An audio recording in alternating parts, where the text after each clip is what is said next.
Pelantikan polisi aktif menduduki jabatan di lembaga sipil kembali menuai sorotan.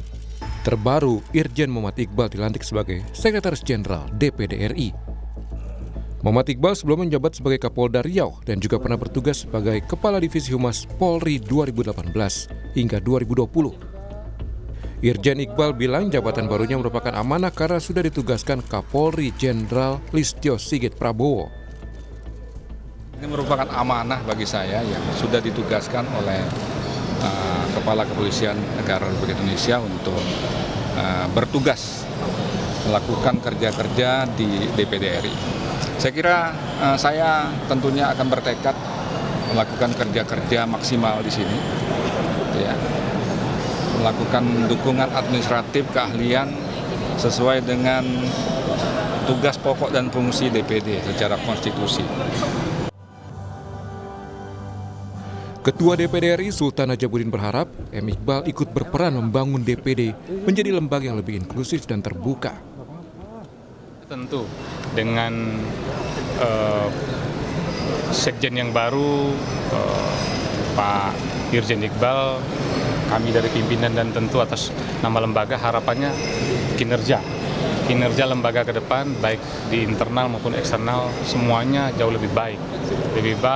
Kami berusaha untuk di periode kali ini, ya, seperti yang tadi saya sampaikan, membangun parlemen atau DPD yang lebih inklusif, terbuka, lebih efektif.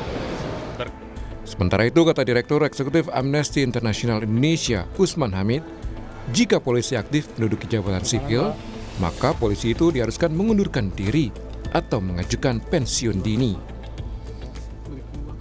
Ya, jadi penempatan anggota Polri aktif di dalam jabatan sipil tetap harus mematuhi kaidah hukum yang berlaku. Misalnya, Undang-Undang Polri pasal 28 ayat 3 maupun juga TAP MPR tentang peran TNI Polri pasal 10 ayat 3 itu menyatakan bahwa anggota Polri aktif dapat menduduki jabatan sipil setelah mengundurkan diri atau pensiun dini.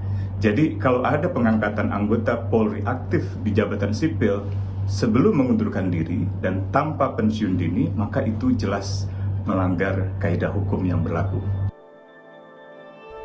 Undang-undang mengenai lembaga MPR, DPR, DPD, dan DPRD mengatur sekjen pada dasarnya berasal dari pegawai negeri sipil profesional yang memenuhi syarat dengan sesuai ketentuan perundang-undangan.